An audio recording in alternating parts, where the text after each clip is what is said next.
Little musical chairs for everyone. There we go. Okay, we all right? My name is Ben Maku. I am a national security reporter with Vice in New York City. I've covered terrorism now probably since 2013 or so. It's expanded to not just include ISIS and Al-Qaeda, but I now look at far right-wing terrorism, white nationalists, neo-Nazis, which are also emerging right now. And this particular panel will be about sort of the end of the Caliphate, or the territorial holdings of ISIS, and what effect it's going to have on terrorism in Europe and in North America. So we have Olivier Guita from GLOBSEC, Manuel Navarette from Europol, Meredith Stricker, joking, Stricker, Meredith Stricker, and Kacper Rekawek from GLOBSEC. And sorry, I missed, you are from the Soufan group, Center. So to start things off, I wanted to ask Manuel, since you're with Europol, what is the threat facing Europe right now in terms of the fall of the Caliphate? And what are you seeing? I think right now at Europol, along with the member states, we are assessing if we are at the end of the cycle. I mean, this phenomenon of so-called foreign terrorist fighters start in 2012, 2013. They have a peak, we speak about security, in 2015, 2016, and latterly, thanks to the cooperation that we have, in this case in Euro, at the member state level, is going down. We reinforce the information exchange, we reinforce the analysis, and then we're able to identify earlier to detect these attacks and eventually to mitigate the effects of the attacks.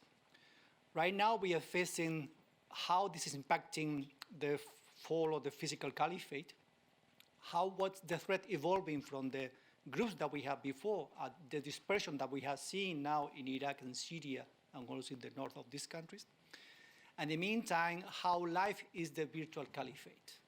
Because, I mean, the propaganda machine of ISIS, also Al-Qaeda, but especially ISIS, was very active.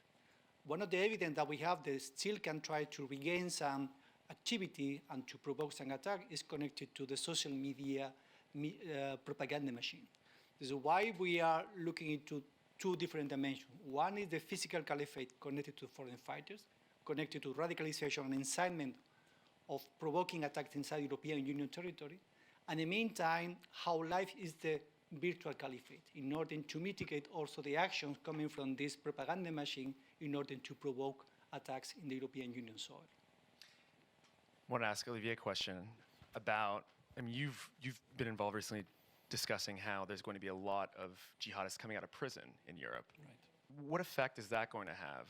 Not just the foreign fighters who are coming back, but now we're having this new wave. This is also something we're seeing in the United States. I mean, I think it was last week or the week before, John Walker Lindh, American Taliban, came out of prison. And this is one early wave of jihadists, but now they're coming out. How is that going to affect things? Security services in Europe are extremely concerned about the release in the next 18 months of 500 dangerous jihadis that they will have to monitor 24/7. And remember, the main issue that security services have is problem and lack of means. For every single jihadist that they have to follow 24/7, follow their social media, they need 30 officers. So if you throw them another 500 that are potentially deemed dangerous, they're going to be overextended. And already, I can assure you that security services have to make choices because they have to, time and again, pick the person they think will most probably carry out an attack. And so they've been extremely good. I'll take on the point of Manuel. Yes, in a way, for us all, the threat has gone down, but not for security services. We're still even higher in the number of plots foiled today than we were 3 years ago. We're talking about at least once a month in the UK, close to 2 a month in France. So security services have really learned from the experience of the attacks of 2015 to clamp down and be extremely more effective with cooperation to the level that it wasn't there. So yes, it's a huge issue, but down the road, and what's been since 2001, the main problem for security services is the guys that they don't have on the radar. So the attack in Lyon last week is extremely concerning for them. Because this guy, Algerian student, was not fiché S, so he was not on the terror watch list, contrary to most of the people that we've seen with a GLOBSEC study that were on that list. And the guy basically wanted to carry out an attack just before the European election to make Marine Le Pen more powerful and basically to steer a kind of civil war. And that's something I was going to mention was, you know, I know Rukmini Callimachi of the New York Times has been really great about making this a point, that the number of attacks attempted has not changed by ISIS since about 2015. The difference has been security and intelligence services have been better at thwarting it. Kacper, I want to ask you, GLOBSEC just did a great report on foreign fighters from Europe, and I get this question all the time in terms of everyone just wants a simple answer. What is an ISIS fighter? Who are they? And it's obviously very broad and complex, but that's why I'm going to throw you this question. Fantastic, thank you. Yes, so if you can briefly summarize, tell me, who are the ISIS fighters that were there that left to go fight for ISIS and Al-Qaeda? It's a kind of like a question which pushes me towards a kind of like a statistical, mathematical answer, and I love, you know, providing such answers, like saying the answer is 7, and then, you know, go figure what that means. In this sense, it's easy to give you a kind of like a snapshot, but I mean, we have to look behind the snapshot. So I'll kind of like, you know, in two sections, if I may. First is that, okay, you know, I'm going to give you the I guess the obvious: male, late 20s, early 30s. So it's not teenage rebellion. 87-13 males versus females. We're looking at people who quite often, and our French team who's present here in the room actually was pushing this in the reports, that people who are actually in-betweeners, they're hybrids. So on one hand, they come from areas in which people who move in packs, I wouldn't say gangs, do things together, stuff together. And this stuff could be football, could be crime, could be, well, basketball is probably less likely, but you get my point. But then it could as well be terrorism. So you've got, you know, you have people who are, you have a huge constituency of people who are not committed religiously. Let's put it this way. Although many of them are, and I don't want to discount Gilles Kepel's point about, you know, radicalization in places like that. But you've got a huge community of people who are also thugs. That's Olivier Roy for you. But then you have a community of people who are in between. And, you know, we see those hybrids. So I would say, in a nutshell, I wouldn't like to go down the path of like this, and that. The person is a hybrid. In between things, moving, in between communities, in between, I wouldn't say jobs, but actually a bit of this and a bit of that. And a bit of this and a bit of that, in our case, the majority of the modality of our project was that we're looking at the criminal connections. And yes, I would love to say that there is a crime-terror nexus, yes, and to some extent it does exist, but I would say it's a slightly different take. Many of Europe's terrorists are former criminals, but they're not necessarily use the criminal proceeds or the criminal know-how in their terroristic activities. So, you know, we gotta make that clear. Let's abandon, or sometimes, you know, be a bit more critical towards this kind of a cliche. But I mean, in one word, they're hybrids. Yeah, I mean, if you look at someone like Zarqawi, for example, he was a criminal. He went to jail. He had tons of tattoos. He cut them all off himself. Joined Al-Qaeda, and it kind of went from there. The same thing goes for. I know in Canada there were some individuals I was in touch with who were there who were part of ISIS. They were a group of 5 friends. They all went to the same musalla, and then they all went over to Iraq and Syria together. So there's this sort of grouping going on, and I would add, you know, it is quite often young men, unfortunately. Meredith, I wanted to ask you, what about all the people that are over right now in Kurdish camps, both men, women, and children? What humanitarian crisis is facing them? And are you talking about foreigners? Foreign fighters that have been captured by the KRG. Well, first of all, thank you so much to GLOBSEC for the invitation, my first GLOBSEC conference. I'm thrilled to be here. You know, our perspective on this organizationally is unequivocal.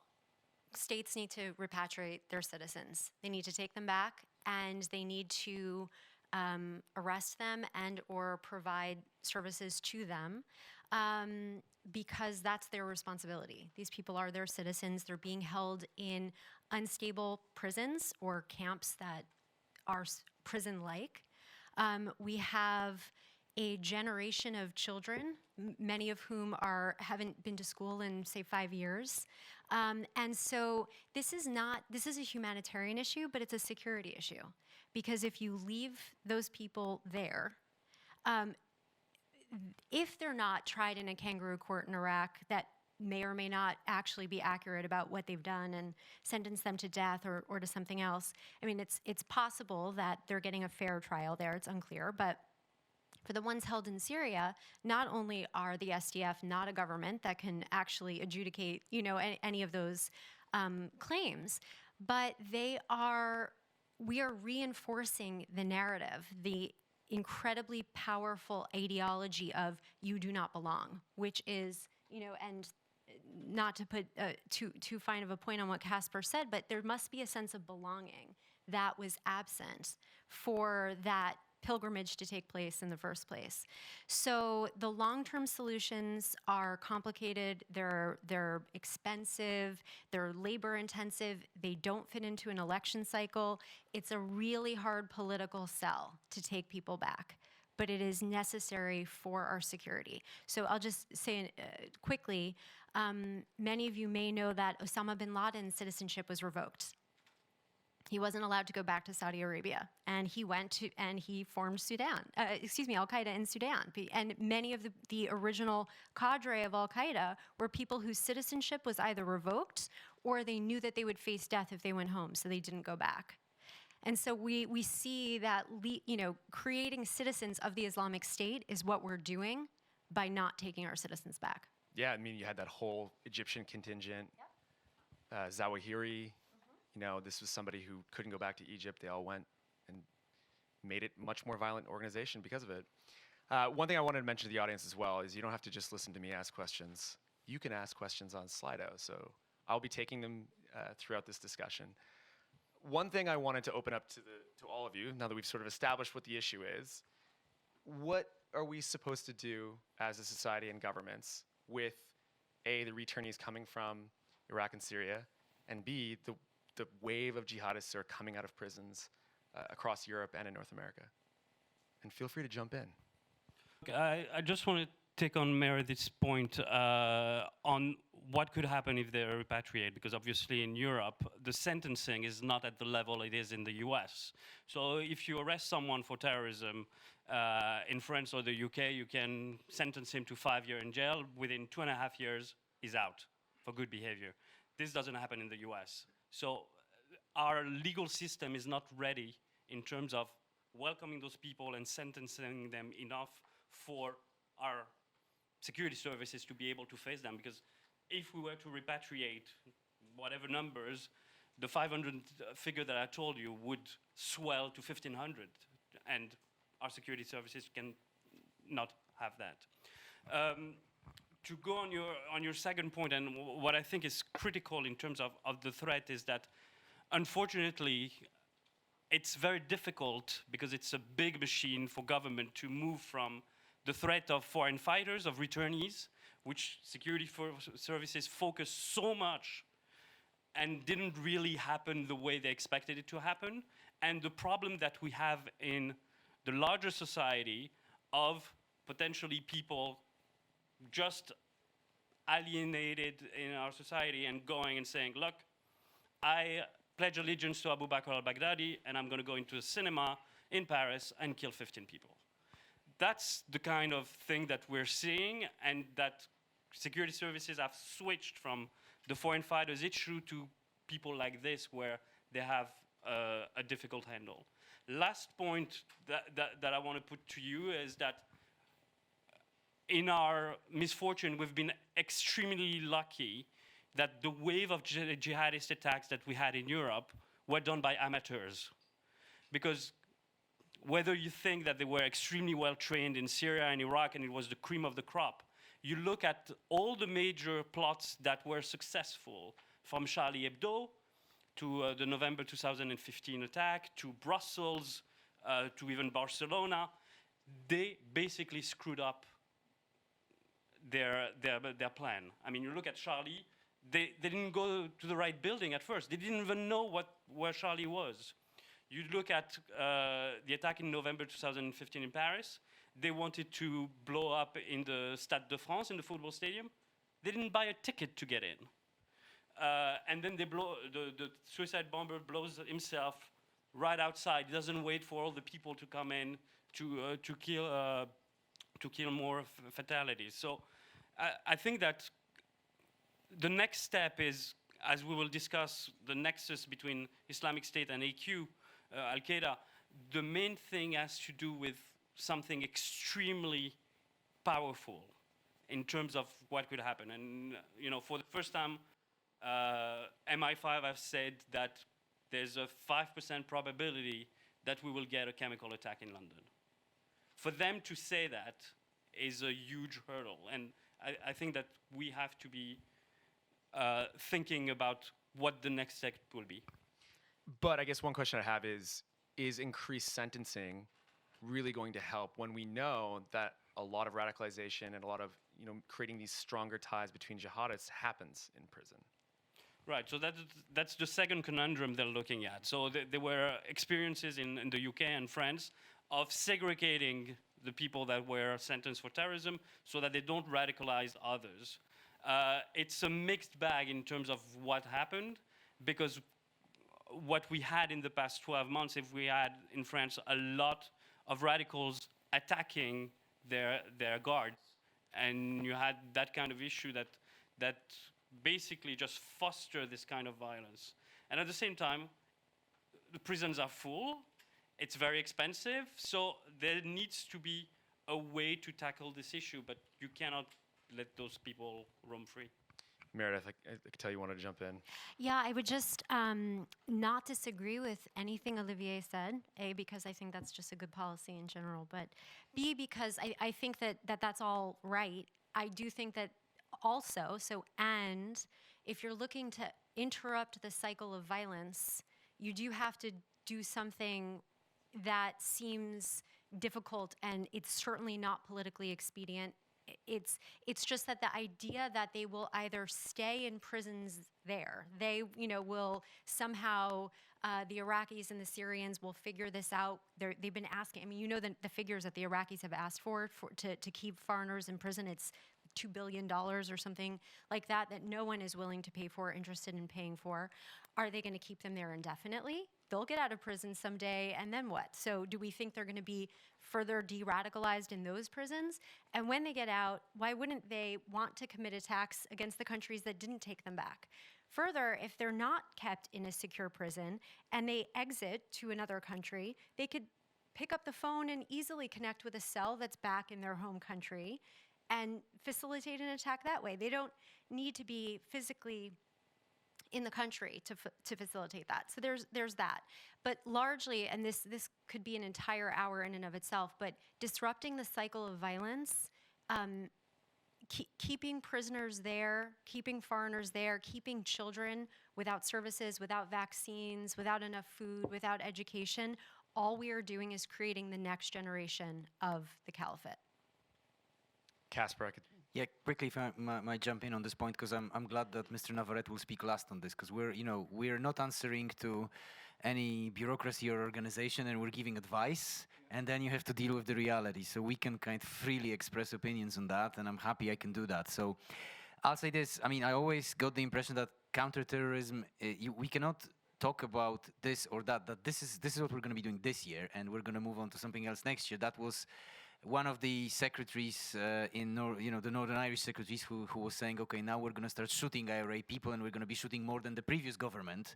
Look where it led. So, you have to have a full range of options. And I think in this case, Ben, when you're asking, what do we do with the returnees, people going out of jail? I think the bad news is, and this is what Olivier talked about, and also you, Meredith, that you need resources to assess them individually. And when I say full range of options, it starts it started with kinetic options in the Middle East a couple of years back, going back to the softest of options back here in Europe. And it's a question of, who's who and where, but, who makes the call? How do you establish that kind of, infrastructure that makes this decision? And it's not just a security infrastructure. just to complicate matters. It must be all the other elements. And I mean, as we implement our projects and we go around Europe, there still, because of that, there's lots of resistance in different countries of, you know, non-security actors to be involved in this process. Saying, oh, it's not us, it's Ministry of Interior. It's not us, it's the security services, it's the police. Well, not really. I mean, we're talking, Meredith, you were talking about vaccines, you know, education, we're talking prisons, you know, there could be so many other sectors of society and actually government that we need to bring together in a sense to make a call about that person or the other person. And if you throw into that kids, well, that again complicates matters even further.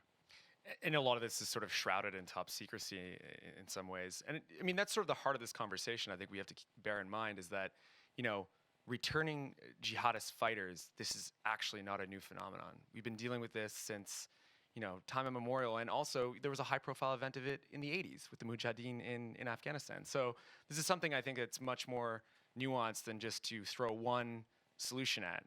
But one question I wanted to ask you, Manuel, was, you know, for law enforcement, I know in Canada and in the US, although the US is probably the most robust policing of terrorists and bringing them back to, you know, the Southern District of New York to face charges, how hard is it to catch a terrorist and also charge them with a crime? Well, I think coming back to the discussion that we have, I think there is no simple solution because it's a very complex problem. So sometimes we try to simplify the things in order to give clarity and solution. We don't have a simple solution for that. You can believe in global justice, but then you have to apply individual treatment. Every single country in the European Union, also the US or Australia, Canada, they have their own national legislation to be applied to the individual they are suspected to commit a crime. Then you have to individualize the treatment, I'm speaking from the law enforcement point of view, what kind of crime he or she committed, what kind of evidence that you can gather, what is the cooperation that you have with the countries that where this crime were perpetrated, Iraq, Syria, Turkey, no easy this time. And then you have to try to obtain this evidence and to be proven that could be used in due time in court. It's talking about the criminal, let's say, line of action, which is not easy because we are talking about difficult territory, we're talking about lack evidence, how you respect the chain of custody of the evidence, so it's not really a single solution for that. So the national legislation had to be respected and applied for every single case. At the meantime, I fully agree with what you said. It's not only a law enforcement solution. We are charged to deal with the violence, let's say, area of these people because they pose a risk to the European Union or anywhere else. So we try to assess what kind of indication do we have in order to anticipate the action to happen, in order to prevent this attack to happen. I was mentioned before, we have still attacks in the European Union soil. I'm speaking about European Union mostly. But this year, in 2018, we have more foil attacks. Why? Because we exchange more information. We analyze better the information. We connect the dots fastly and also in a very accurate way. And then we try to prevent this to happen. But every single case had to be analyzed by the intelligence and the law enforcement. So there is no single solution, but many alternatives and a lot of work and commitment from the security and from many areas to prevent this to happen. Because that's sort of the problem is sometimes, I mean, I've heard this from lawyers as well, that, you know, when a foreign fighter went to Iraq or Syria, they could be there for 3 years. It's a complete blackout on what the person actually did or, you know, of course they probably were part of a group, but how do you convict them on a crime? If they come back and they're tried, a lawyer will say, well, you have no evidence of these crimes. This was completely unknown. So I guess that leads me to another question is, you know, how might de-radicalization programs have been done, I know, in Belgium and in Netherlands, I believe. Yeah. How will those, I mean, what part did they play in this whole debate? Just a short remark. One of the main sources of evidence is social media monitoring, especially because the terrorists, the foreign fighters in Syria and Iraq, they like to do selfies. They like to show that they are killing people, innocent people also there. This is why it's so important that we have strict cooperation on social media monitoring between the member states, intelligence, and with the provider. I have been proven very, very effective when we are able to identify terrorists before they able to come to any other countries outside Syria or Iraq. So it's quite reinforced. The cooperation that we have in this case is quite relevant. Just the digital footprint is one of the elements that we are focusing now. Do law enforcement look at it closely enough, do you think? I think we are in cooperation with the intelligence service. We are improve the cooperation that we have on these specific profiles, and especially the cooperation with the industry. We have cooperation through the European Union Internet Forum with Google, Twitter, Facebook, Telegram also, try to help us to identify this content, to remove it by the meantime the person who was behind the content, and also to focus on the propaganda machine. We, in cooperation with the member state, Europol support the takedown of AMAC, the main app for propaganda machine of ISIS. So this is one of the measures that we send. But fighting the propaganda machine, we can fight radicalization. More broadly, how does the rest of the panel feel about de-radicalization programs? A huge failure. We've seen it time and again. I mean, you look at what happened in Denmark, in France, in Belgium, in Netherlands. I mean, I've been dealing with jihadis for the past 25 years. I have maybe 4 cases of people that I know personally that had a change of heart. It's extremely difficult when you're in your late 20s to have somebody de-brainstorm you. If it's done at 10, 12 years old, yeah, it's fine. But it has been the main problem, and you see that security services and governments have to deal with a growing number of radicalized individuals. We're talking about 30,000 people, not only in France, but in the UK and Germany, that are potential jihadists on a terror watch list, and 3,000 that are deemed extremely dangerous. And as I said, at any given time, the UK services can follow 50 guys.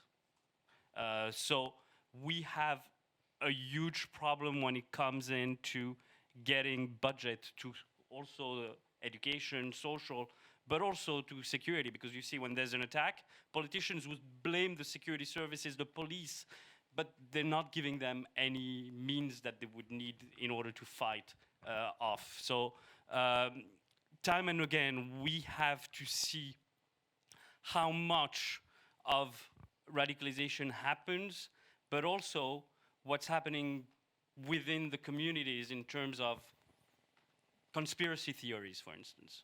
I mean, you go around in some places in France or Belgium, people will tell you that September 11 was not done by Muslims, was not done by Al-Qaeda, but by the Mossad in the US. Still going on, same with Charlie Hebdo.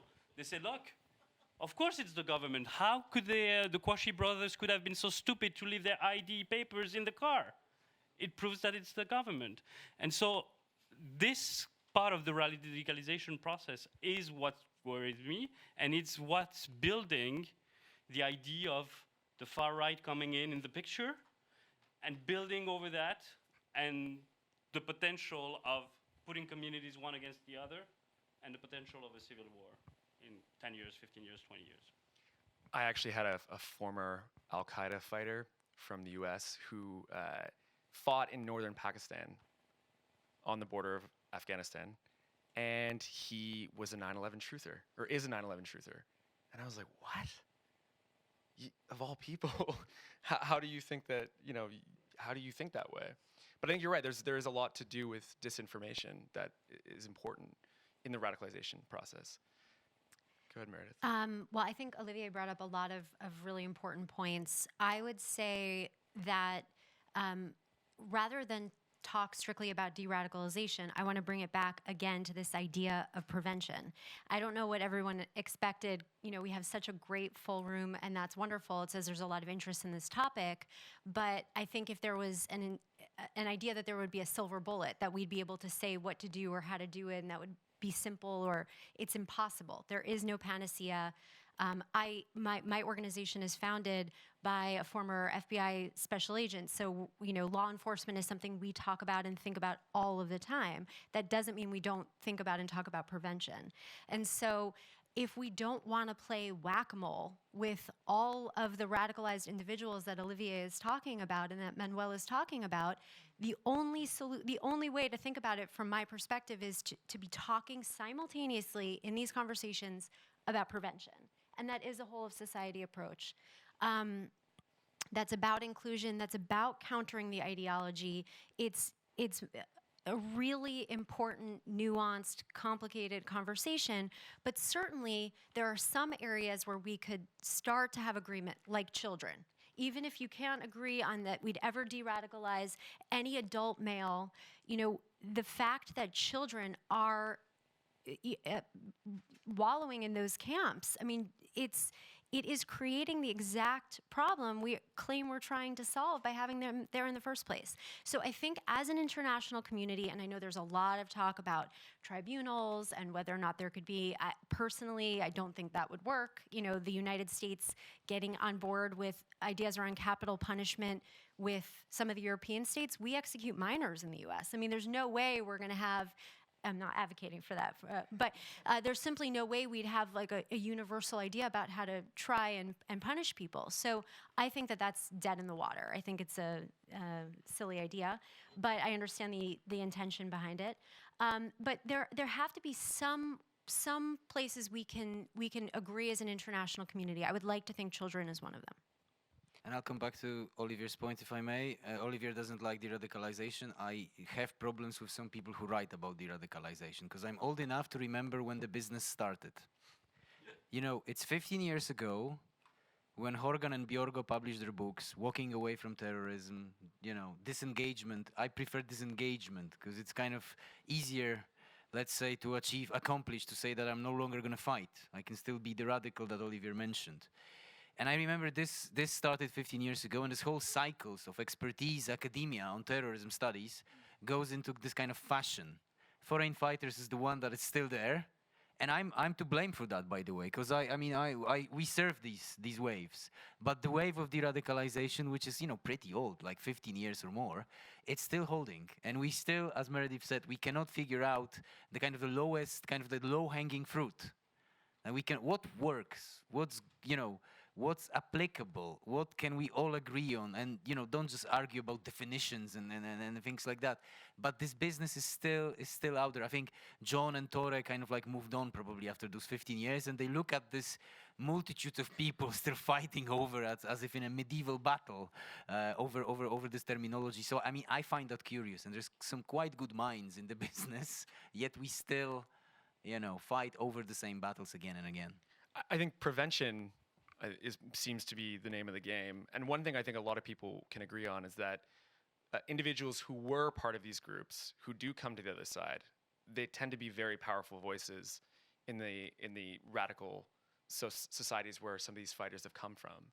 So that's one thing to think of, but go ahead, Olivier, you wanted to... So a couple of points to look at is the issue of preventing through a means of radical figures, because you look at a country like the UK, Anjem Choudary, who's been jailed for 5 years and came out after 2.5 years, is one of the leading figures of the jihadist scene that has been able to basically recruit hundreds of people. So what I've always tried to tell, you know, people within the Home Office in terms of what we should be looking at is we are tackling terrorism like the US tackled the war on drugs in the 80s. Basically, we've decided that instead of going after the drug dealer, we're going after the drug user.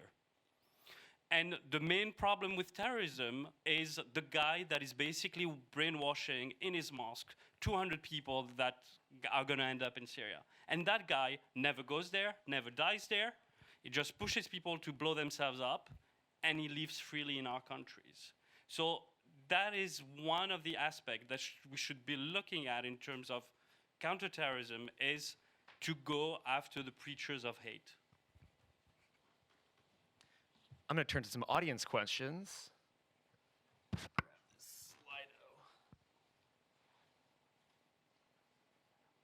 Here's one from Alexandra. Sending people to the camps back. Should we do this? Research by GLOBSEC shows that it is a second generation of immigrants who are prone to radicalization. Is that, I mean, do we allow them to come back even though that's a possibility? I mean, I think the larger point is we're not keeping ourselves safe by keeping them there. I mean, it's a naive proposition to think that if you keep foreigners right now in sort of jails in Syria and camps in Syria and, you know, jails in Iraq, many of which are secret, that's going to somehow actually keep us safer. The way ideology works is you can't possibly arrest all the people who support the ideology. So as to first or second generation or who they are, I think the main, and if this is your study, you can talk more specifically about it, but I think the main point is what's going to work broadly across the board, like thematically, and is there any reason to think that you're not creating more supporters of the Islamic State by the policies in the home countries, by the policies that you're following right now, or lack of policy in Iraq and Syria. So it's about thinking about the big picture. It's thinking about the long term, where we think it's a short-term security gain at best. It is not a long-term solution to keep them there. Probably in terms of, do we bring in some of them? I mean, do we bring them back? Like I said before, some of them probably yes. And I mean, especially kids. Well, I mean, they're not fighters. So I mean, that's or some actually were. So that complicates this further. But it is to be decided, I think, on an individual basis. Let's not have this.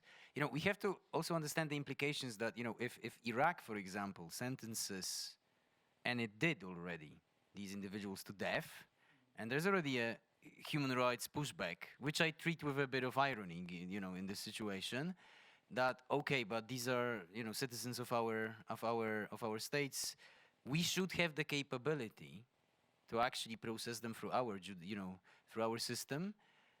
Some people say that, you know, I'm not, you know, that's why I'm saying let's bring some back. Let's not bring them en masse. You know, I'm not speaking for such a deal. And in terms of the generations, you know, yes, second generation, but then again, in countries like Italy, they're mostly first generation. They arrived very recently. They don't yet have the roots there that much. That's why Italy, while defending against this threat, has this approach of, you know, quick deportation. Why can't they deport them? Because they only have Moroccan, Tunisian, Egyptian citizenship. They're not Italians. So, you know, you've got spots of first generation as well, and you've got spots of third, fourth. I mean, when we get to the sixth, will we drop this point? Again, I'm feeling like we're kind of flogging, maybe not a dead horse, but the one that's very tired. And there's also just been, I mean, to look at some of the fighters who've gone over from Canada, just, you know, French-Canadian guys who are seventh generation French-Canadian. So this is something that, I mean, there's a lot of different types that have gone over, to reiterate that point. Another question from Hans. Will we see a convergence of the Al-Qaeda and the Islamic State support networks in Europe, since there was already mutual operational support for the attacks? Yes, we've seen time and again that they work together fine, but on the lower level rather than on the strategic level. I think that the main issue has to do with ego. I mean, when you're looking at terrorist groups, you know, I come from the corporate world, and I analyze terrorist group as corporations because they all have a means basically to make money. The way they make money is by getting their return on investment on their attacks, but also they look at mergers and acquisitions, literally. And they think that, look, the model of Islamic State worked fine. And if you look at it, you have a dichotomy between the Al-Qaeda model and Islamic State. I always call the Islamic State the McDonald's of terrorism. Basically, you just come in, you order what you want, you join, nobody asks you anything, you pay, and you leave. Al-Qaeda is a very elitist organization. It's a top-down, you have to be vetted, and that's where they made the mistake. And when people say, look, the Islamic State is dead, yes, but the genius of Baghdadi was to announce the Caliphate. Because even if the physical Caliphate has been removed, in the minds of a lot of people, the Caliphate was there.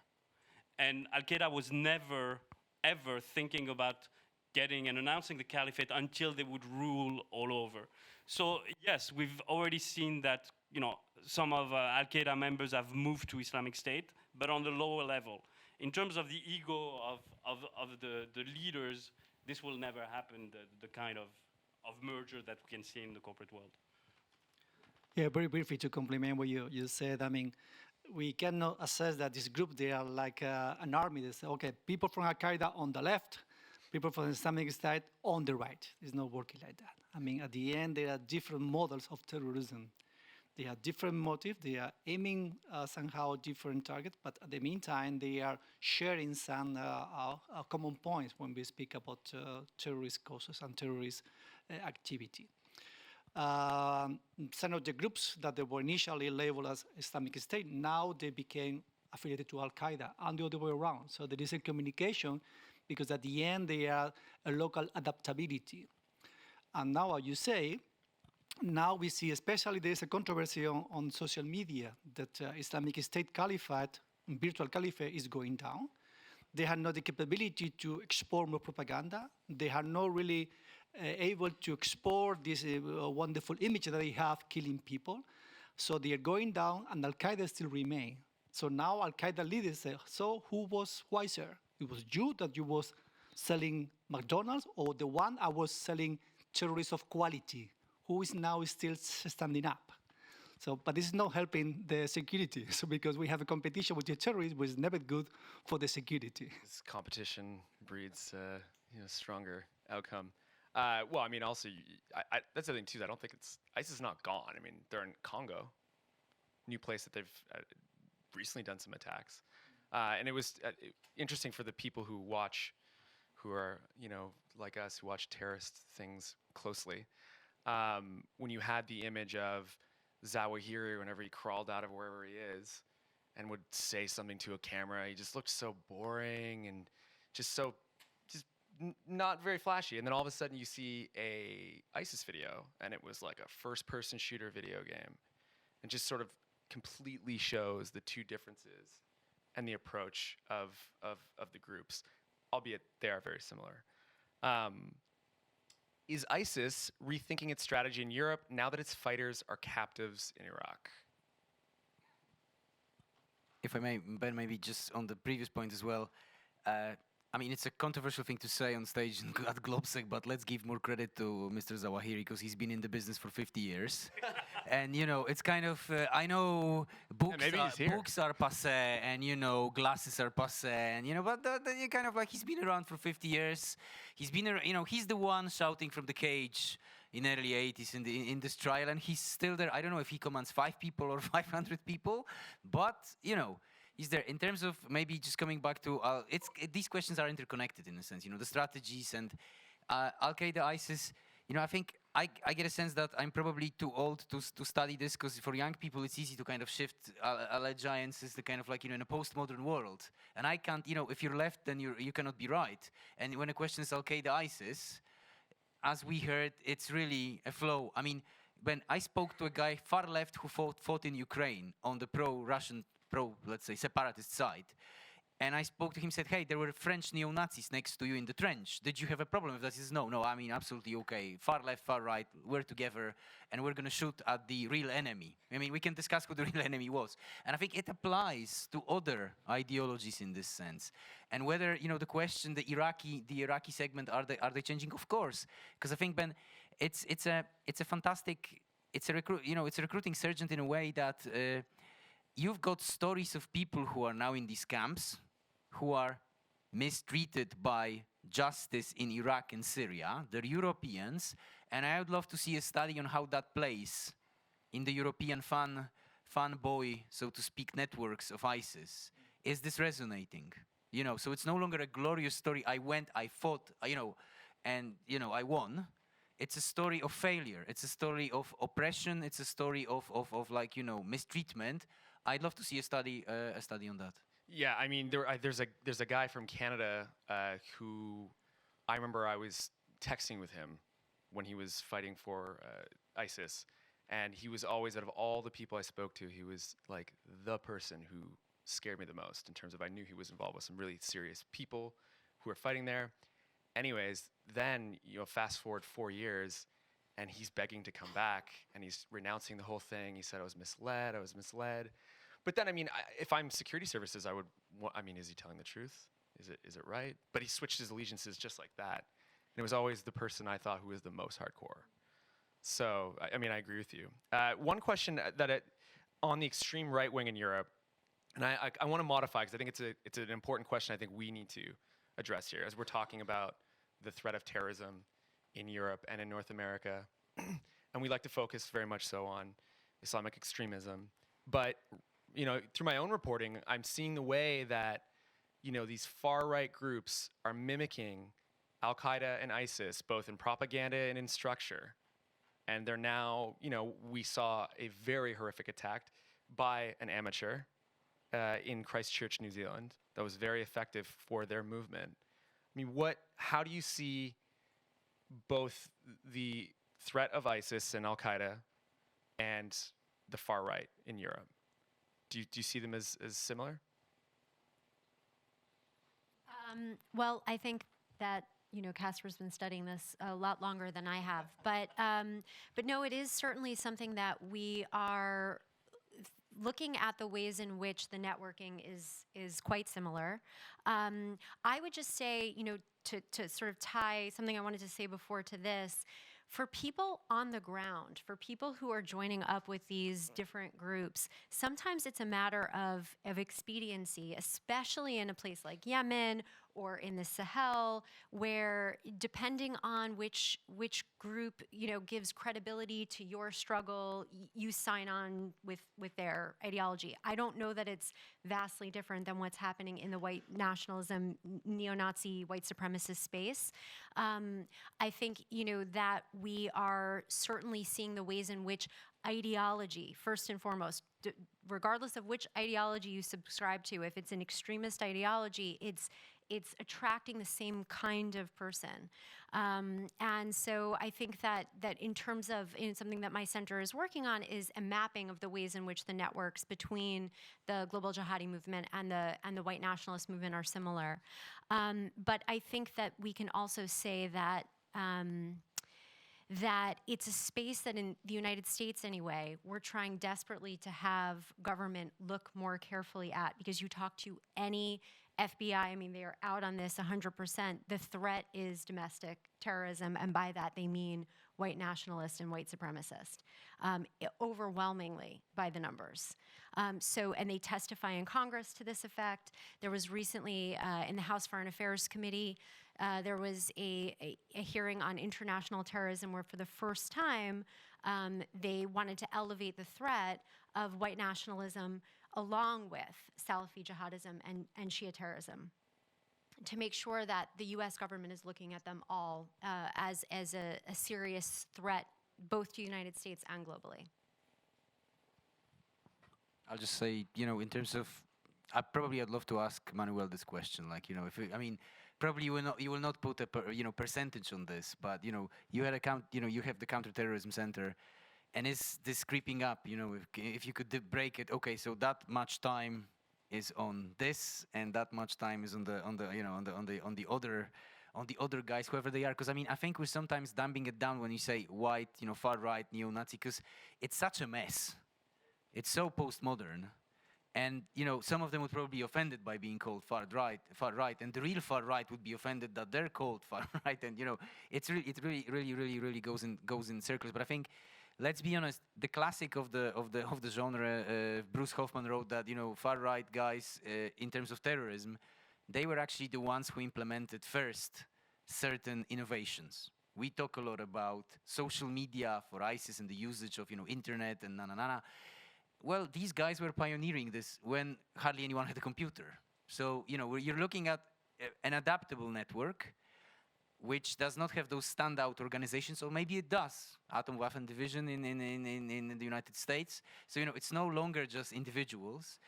You have strong ties of brotherhood amongst them, and this kind of, you know, omerta, that I'm not gonna actually denounce you to the police. I might not be doing this with you, wink, wink, but I can, you know, put you up for the night and stuff. I mean, it's a cliche to say there is a network. There is a community of these guys. And I think what saves us from tragedy is that sometimes I get the feeling that the community is pretty confused as to who the enemy is and how to strike against that enemy, sometimes. But I'm not sure, you know, I think we're living in a borrowed time in this sense.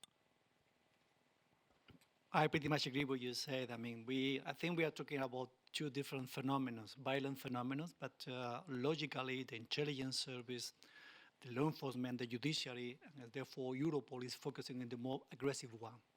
And during the last 5 years, the most sophisticated attack was connected to so-called religion-inspired terrorism, Al-Qaeda, Islamic State. So therefore, the security forces try to focus on this specific area without, let's say, only focusing on this specific area, because we know that the other phenomena have to be monitored.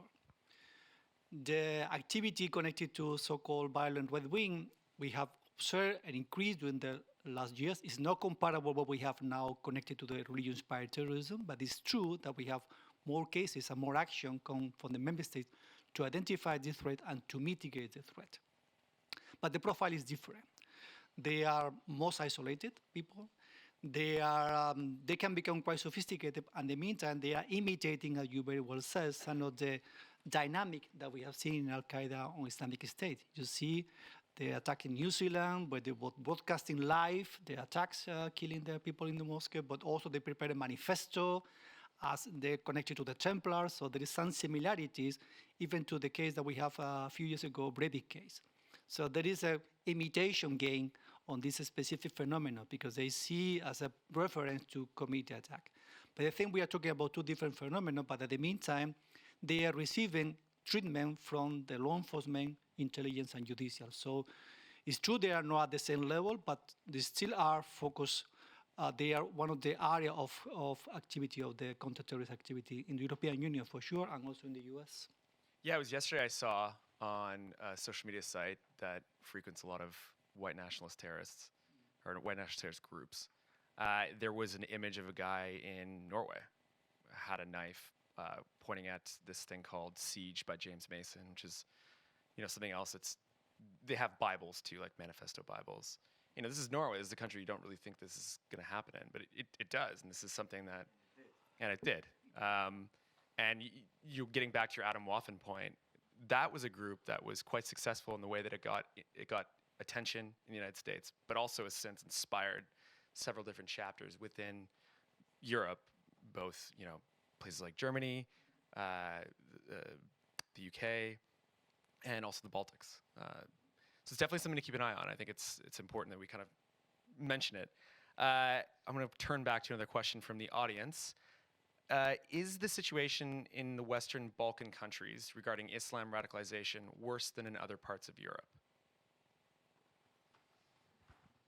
That's a good question, and that makes me think about a point that I didn't make, and that I think is important. So I'll answer the question. Whoever asked the question, I'll answer the question. But just one point is that recently, when we looked at threat assessment within Europe, because of what we said with Emmanuel, that security services in the West have been extremely good at foiling attacks in the past few years.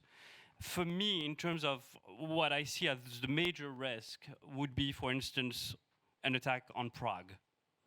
Because you don't think about the Czech Republic as being possibly hit by an attack, but it has the hallmarks of lazy jihadists that do not want to make it difficult to try to attack London or Paris. An attack on the Charles Bridge in August, killing American tourists, British tourists. There's a huge Jewish presence in Prague. So for me, looking at where the threat is going to move, I think the Central and Eastern Europe and the Balkans are the next threat in terms of what we can see. So to answer the question, yes, in terms of radicalization, we've seen from Kosovo and also in Bosnia a lot of foreign fighters. We've seen, which is interesting, is how much there's a fight for the hearts and mind of, for instance, Bosnian Muslims between Saudi and Iran. And they keep on throwing money at radicals. And that's one of the aspects that I've seen time and again at the EU. Some of the services, including the Italians, are putting the Western Balkans as the #1 threat in terms of terrorism.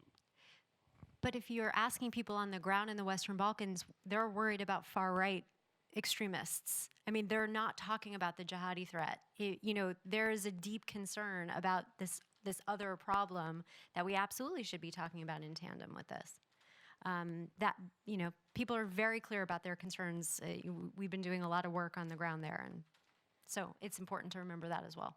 Yeah, and I think also, I think if you look at some of the political groups in Europe, some of them are attracting these individuals, right? And some of these opinions are getting more mainstream, and I think especially when it comes from this white nationalist standpoint.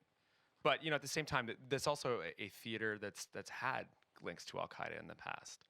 The other thing we haven't discussed is you also have Russia that has dealt with both of these issues very closely, and you have Chechnya not very far away. And Chechnya has been some of the militants that have come out of there have been the most active in global jihadist movements. Here's another question, and I like this one. Why do amateur jihadists attack rather than letting professionals do the job? What holds them back? Are they afraid of anything?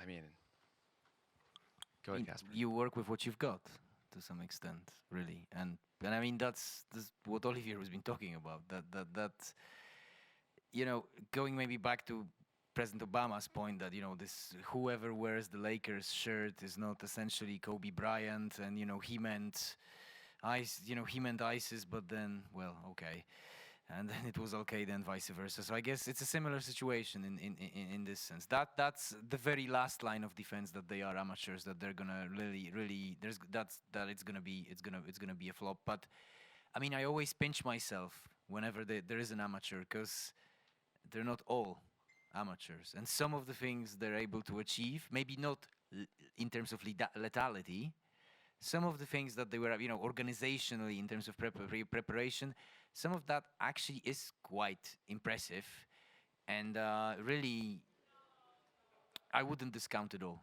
But I mean, you work with what you've got, and if the classic jihadi that we've got in our sample is hardly at high school, hardly finishes 2-3 classes of high school, well, they might lack certain, I wouldn't say education or job-like qualities, but I mean, I would say they lack certain skills that they could actually turn them into more successful attackers. I would raise one point here, is looking at Sri Lanka. Sri Lanka was from far the most sophisticated attack since Mumbai. I mean, and the reason why, not only that they were under the radar and there was problems within the domestic government, but also the access to cash. Because compared to the profile of Europeans, those were top-notch. They were from the wealthiest Muslim families on the island. And a figure that struck me after the attack is that the Sri Lankan government was able to freeze $40 million from those guys that was deemed to help them foster attack. When you know that 9/11 cost $500,000, 40 million, you can do a lot. So in this case, they were not amateur, and we've seen how good they were. The last thing that I want to mention compared to the question is, amateurs can create a lot of problems for us. Imagine if within the next 2 weeks, each day we get an attack in London, in Paris, in Brussels, just a guy walking into a bakery, blowing himself up, is just an amateur, but they know each other. Imagine the impact on the economy. You will stop going to restaurants, to cinemas, to all that if it were just low, sophisticated attacks. And that's what exactly the Algerian jihadists behind the Lyon attack, they asked him, why did you attack in that street in front of the bakery? He said, I wanted to attack a place that was extremely usual, that people would not think would be attacked. And that's where they're dangerous. Yeah, I think that Sri Lanka attack was like a throwback Al-Qaeda cell. It was all these rich kids, and they effectively undertook it. And I should add too, in where I'm from, in Canada, you had a completely amateur guy walk into our parliament and shoot a gun off, and he only killed one person, but it completely changed the way terrorism was viewed in Canada up until that point. It had been, almost a decade since, or I think more than a decade since 9/11, and that was the first time someone had done something. So, do you want to go ahead, Manuel? Yeah, I want to just say something about that. I mean, there is clear correlation between organizational issues. I mean, you are connected to organization, then you have a kind of apparatus, a logistic apparatus. You also can obtain a lot of funding. Then you need more time to prepare your plan. Then you spend some time on communication, you spend some time on acquiring the weapons or the explosive, and then you commit the attack. So it's clearly that the more sophisticated you are, the more lethal you can become. This is why the attack in Paris, in Brussels, the more time you have to prepare, the more possibility that you have to acquire proper weapons or explosive, even going beyond the classical one, then you can cause more victims. So the impact is very high. But at the meantime, the good news is that you need more time to do so. You need more people to do so.